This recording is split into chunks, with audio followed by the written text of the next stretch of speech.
levántate, toma tu lecho y anda. Y al instante aquel hombre fue sanado y tomó su lecho y anduvo, y era día de reposo aquel día.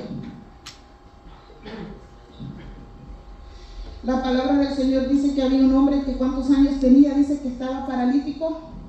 38 años. 38 años, mis hermanos, es toda una vida. Yo no sé cuántos años tenga usted, pero imagínese que desde que usted ha nacido hasta la edad que tiene ahora, estuviera usted postrado en una camilla sin poderse levantar. ¿Verdad que sería terrible? Mis hermanos, la palabra del Señor dice que Él le preguntó aquí a este hombre que llevaba 38 años, ¿quiere ser sano? Mis hermanos, nosotros pensamos que el cáncer es la peor enfermedad que está ahorita matando mucha gente alrededor del mundo. Pero ¿sabe cuál es la peor enfermedad? Es la enfermedad del alma y la enfermedad del corazón. Sí, amén, amén. Mis hermanos, a veces caminamos entre la multitud enfermos. Aquí podemos saber algunos que llevamos años postrados en una camilla. Y no te estoy hablando de una camilla física, sino te estoy hablando de una camilla espiritual. Mis hermanos, el Señor dice que Él vio en este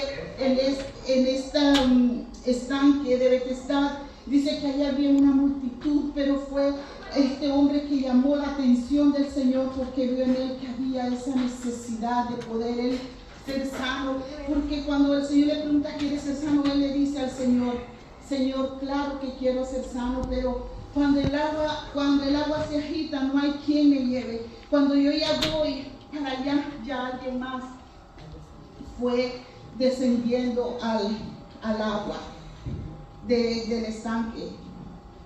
Y el Señor le dice, levántate, anda, toma tu lecho, le dice el Señor.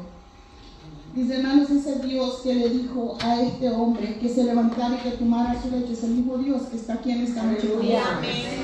Es ese mismo Dios que Él está queriendo tener un encuentro con nosotros en esta noche. Amén. Para Él poder sanar esa enfermedad que hay en nuestra alma y en nuestro corazón. Sí, amén. Mis hermanos, yo vengo de una familia disfuncional, de una familia donde mi padre le pegaba a mi madre cuando mi madre lo confrontaba porque él era infiel a mi mamá y a él no le importaba que mi mamá lo viera con otra mujer.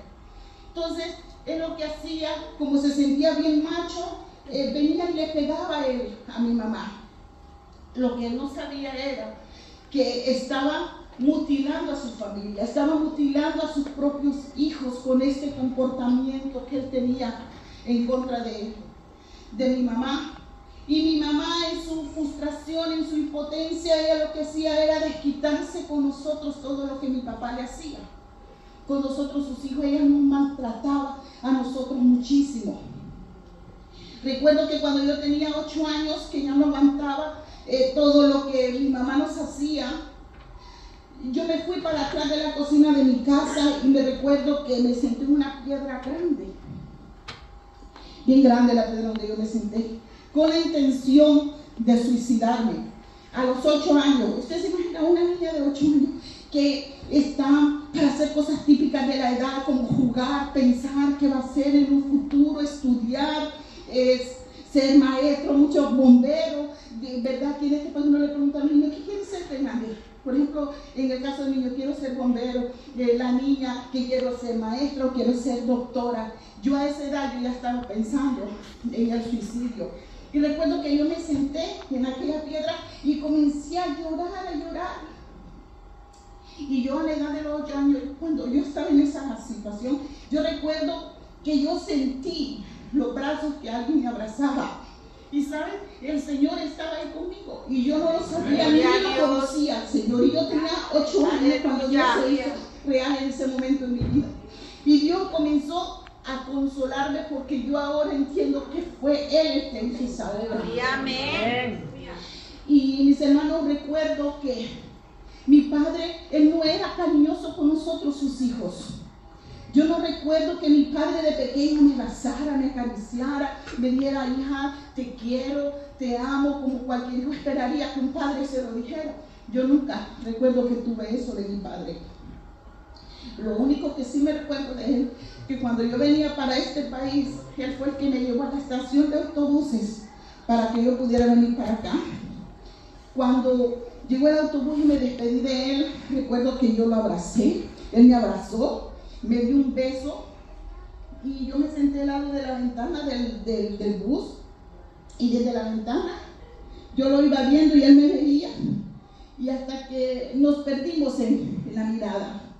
Esa fue la última vez que yo vi a mi padre con vida, y fue la primera y la última vez que yo recuerdo que recibí un abrazo y recibí un beso de él. Mi padre falleció, mis hermanos, y nosotros nos comunicábamos siempre por teléfono, y yo le decía a él, papá, te quiero. Siempre que hablábamos yo le decía, papá, te amo, papá, te quiero. Yo le trataba de expresar a él el amor. Y cuando él no conocía al Señor, y el Señor me dijo, él no puede dar algo que no tiene porque él no ha conocido a Dios. Porque Dios es el amor, dice la palabra del Señor. Y ahí el Señor comenzó a tratar conmigo. Y lo más lindo y más maravilloso que hizo el Señor, que aquella niña de 8 años que estaba pensando en el suicidio, y que el Señor fue y la abrazó y la consoló, esa niña que no había conocido lo que era el amor de un padre, aunque lo tenía, pero era un padre ausente, ahí el Señor comenzó a abrazarme. Y esa niña, que el enemigo tenía planes negativos para ella, fue la que Dios usó para presentar el plan de salvación a su padre.